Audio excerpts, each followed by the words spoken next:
In the end of the Sabbath, as it began to dawn toward the first day of the week, came Mary Magdalene and the other Mary to see the sepulchre. And behold, there was a great earthquake, for the angel of the Lord descended from heaven, and came and rolled back the stone from the door, and sat upon it. His countenance was like lightning, and his raiment white as snow. And for fear of him the keepers did shake, and became as dead men. And the angel answered and said unto the women, Fear not ye, for I know that ye seek Jesus which was crucified. He is not here, for he is risen, as he said. Come, see the place where the Lord lay, and go quickly and tell his disciples that he is risen from the dead. And behold, he goeth before you into Galilee. There ye shall see him. Lo, I have told you. And they departed quickly from the sepulchre with fear and great joy, and did run to bring his disciples word. And as they went to tell his disciples, behold, Jesus met them, saying, All hail! And they came and held him by the feet, and worshipped him. Then said Jesus unto them, Be not afraid. Go tell my brethren that they go into Galilee, and there shall they see me.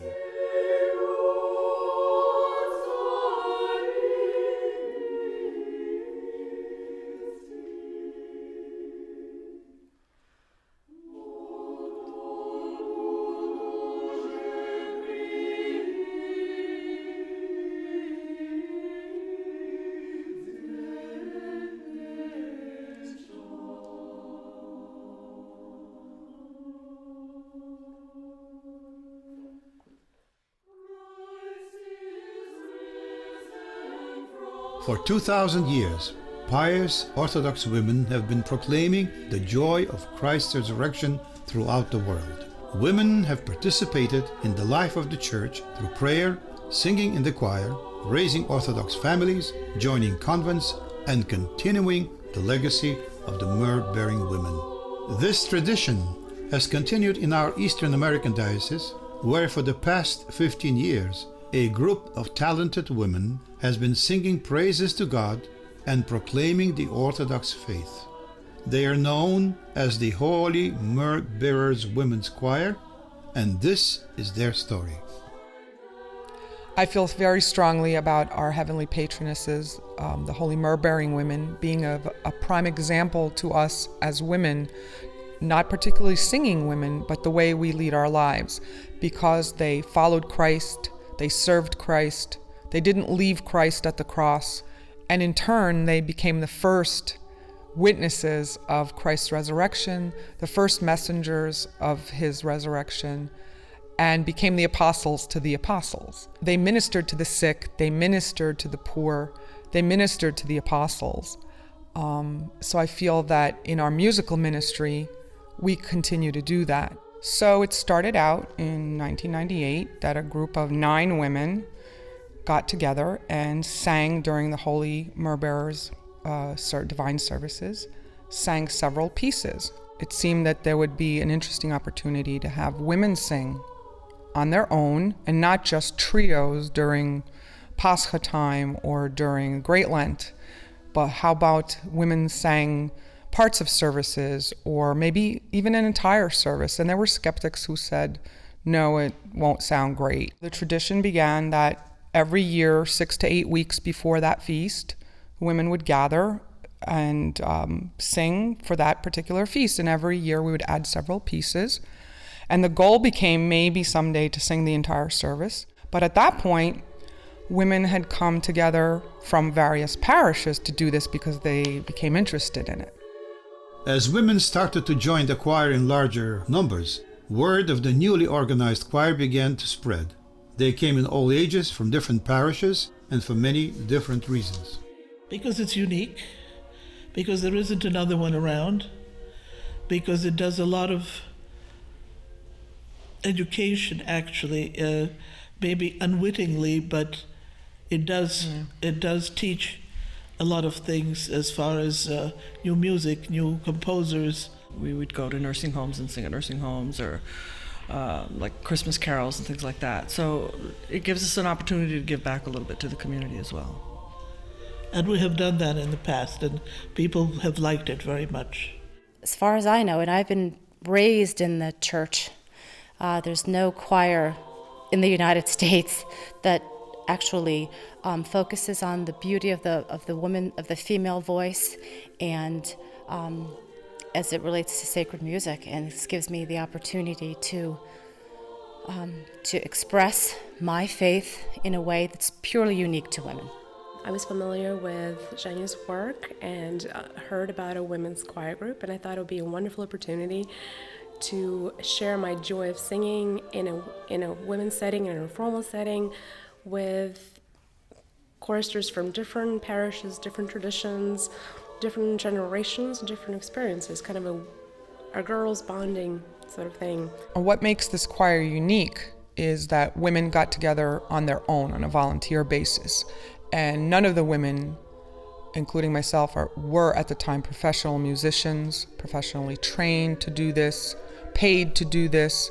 This was done strictly on a volunteer basis because the women loved to sing and wanted more opportunity and time to do it. The goal of the choir is to allow the women from different parishes, different generations to come together and to sing in different services and choirs, to be more of a missionary sort of choir, to get a chance to visit the elderly and sing for the elderly, kind of continue our mission of the Holy Myrrh-bearing women in a modern setting, to get away from our busy lives and to come together for that purpose. As they came together, the women quickly realized that the choir was their chance to have an impact on future generations. Following the example of their parents and grandparents who came to America and preserved their faith, the women began expanding their work so that the beauty of the Russian Orthodox liturgical tradition could be passed on to their children as well. We're living in America. I'm born in America. My children are born in America. We're going to lose this tradition if we don't maintain it, if we don't learn about it, if we don't learn to love it and carry it on. So I'm interested in preserving the Church Slavonic tradition in our liturgical music, in our chanting, in our melodies.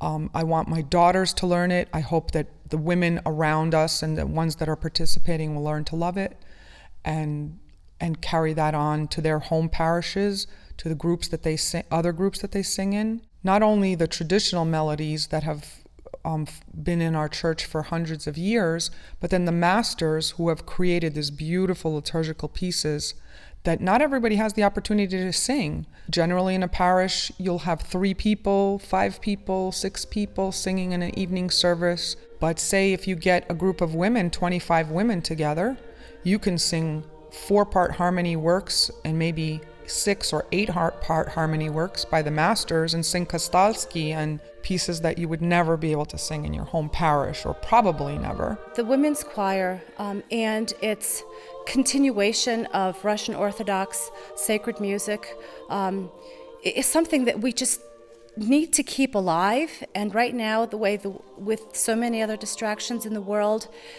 this sort of falls into the background. And I think that if we keep it always up front and talk about it, that this is something that we can't lose, not only as people of Russian heritage, but Orthodox people of all backgrounds. And if we have support from all the different ways that we need support, both financial as well as the voices, then it allows us to keep our message and to keep our faith alive. The life of 21st century Orthodox women is not easy, and preserving the traditions of Russian Orthodoxy in America is a difficult task. But the women have managed to succeed because of their dedication and support of each other. The choir is their spiritual haven where they gather as a family.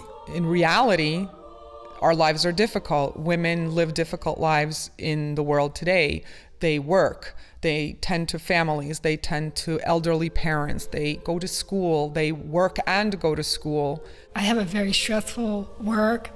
I just feel like I have to come out here. It needs to be a part of my week.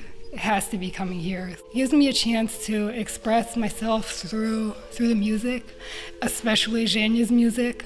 I really like her arrangements. So I really appreciate the opportunity to sing with this group of people who are a lot more experienced than me, and it's really taught me a lot over the last 2.5 years. We have a member right now who is going through chemotherapy and breast cancer. So we've been touched by almost every aspect. We've been touched by death.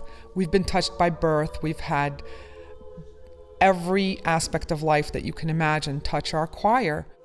I certainly feel that the women's choir is an extension to my family. As soon as the word got out, as soon as Zhenya actually sent out an email and asked everyone to include me in their prayers, there was an immediate outpouring of good wishes, kind wishes, and offers to do absolutely anything, to drive me, to pick me up, to go to the store, to get things for me, despite the fact that I live up to about 2.5 hours from most of the women that live in the New York metro area. So yeah, it's been a support. I know that everyone prays for me. I get emails, text messages all the time saying, I'm thinking of you, you're in my prayers. And when it comes to support, emotional support, the women's choir leaders are definitely there all the time, and I feel that presence. Thank you so much for being there, for being my real sisters. I couldn't have made it this far 6 months into my diagnosis without all of you ladies. As with any family, children are the future. Many of the women have joined the choir with their daughters and hope that other young women will be inspired to join as well. The choir welcomes women of all ages and backgrounds, which creates a fun and engaging environment. I've always felt that this choir is very important for young people, primarily because I have 4 daughters of my own. And I felt from the very start that a good example for my own daughters would be to show them that a woman could be active in church life and doesn't have to be a clergy person or not necessarily a sisterhood person, but you can be singing in the choir loft and reading in the choir loft and chanting and beautifully and singing beautifully and enjoying it, but yet serving God and glorifying God. And I'm hoping that young women and girls everywhere and even children can sing this repertoire in any voice range. So this choir could be comprised of older women as well as very young girls. I definitely think that it's very important for young people to investigate, or at least initially investigate, what the choir has to offer. I know that we have in our choir many daughters of mothers that are choir members. It's a good thing, and it's a shared experience. It's something which I find that it isn't often that mother-daughter can share. Because normally it's mother much older, does her own thing, and the daughter will do her own thing. But this is something that's mutual, that you go to together, besides, of course, going to church or something like that. My daughter started out initially, now that the teenage years get them sort of distracted into other things, but she always does. I hear her singing and certainly listening to the recordings that we've made. To be together in the choir, sometimes it's a lot of cat fights. No, I'm just kidding. No, it's fun. It's something to share. There's tension in the choir between mother and daughter all the time. Yes. I sing the third, she sings the first voice, so we're not in the same group. We're not the opposite ends. So it's easy to say. She tries anyway. Looking towards the future, the choir members have big plans to expand their activity and ministry so that they can better imitate the lives of their heavenly intercessors. Taking this story of the myrrh-bearers, the modern-day myrrh-bearers, and bringing the women's choir to Jerusalem, to the Holy Land, to follow in the steps in the same places that the myrrh-bearing women walked at night, to the tomb of Christ, to the same places where they ministered, where they heard Christ's word, where they served him, where they sat and listened, where Christ raised Lazarus for his sister, in front of his sisters, Martha and Mary. That would be the ultimate goal, the ultimate culmination, I think, of the myrrh-bearing work of the Myrrhbearers Women's Choir, to sing in all those places and have our voices heard and to be able to glorify God in the same way or in a similar way that our patronesses did. Despite the best intentions of the choir, the current economic crisis has had a significant impact on its work. Many plans and dreams for the future have been put on hold because they are impossible to complete without significant public support. In this time of universal moral crisis, the Holy Myrrhbearers Women's Choir shines as a beacon of orthodoxy. Preserving the sacred traditions of our faith, the women rely on the mercy of God and the support of the faithful to continue their salvific work so that they may shine brighter than ever before. The women's choir for 15 years has survived financially only due to the generosity of its own membership. We are not funded by the church. We are not subsidized by any organization or any sponsors. We survive on our own merits, on our own abilities. Then when I think about ways to attract young singers and younger singers to our group, I think about their own financial limitations. They're in high school, they're in college, they need to travel to come to rehearsals, to come to venues. How do I attract the college student that has no money to study and to eat, and I'm asking them to come and travel and sing with the women's choir? We can't do this, and we can't grow, and we can't continue growing and continue to sing without help from our diocese, from people within our church, and even from outside our church. Without sponsors, we won't be able to complete any large projects. Come to one of our concerts, come to one of our divine services, hear what we do. You will love it, I guarantee it. Understanding the difficult financial situation the women are facing, His Eminence Metropolitan Hilarion issued the following statement in support of the choir and in connection with the 15th anniversary of its founding. On the joyous 15th anniversary of the founding of the Holy Myrrhbearers Women's Choir, let us lift up our praise and thanksgiving to Almighty God for bestowing His bountiful blessings on our diocese and on the dedicated women who sing for His glory. The choir is an invaluable asset to our diocese because it gives women the opportunity to express their faith and love for Christ through the singing of liturgical music. I call on all the faithful of our diocese to support the Holy Myrrhbearers Women's Choir, that its members may continue their sacred work in the Church and finally achieve their dream of visiting the Holy Land. All this being said, the choir survived for 15 years by the grace of God and with the hard work of a core group of women who continue to sing together, almost the same core group for almost the entire 15 years.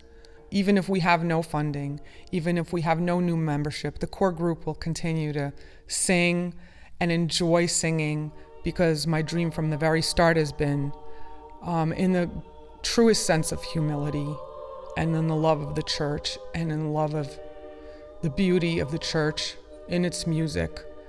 I'm humbled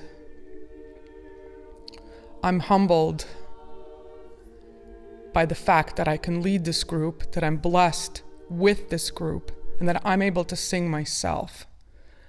And my hope has ultimately always been that this is just an audition for a greater choir in a greater place. And ultimately, I hope that for myself and for all the women that participate and all of us that glorify God with our voices in our church, may we all be part of that greater choir in the world to come.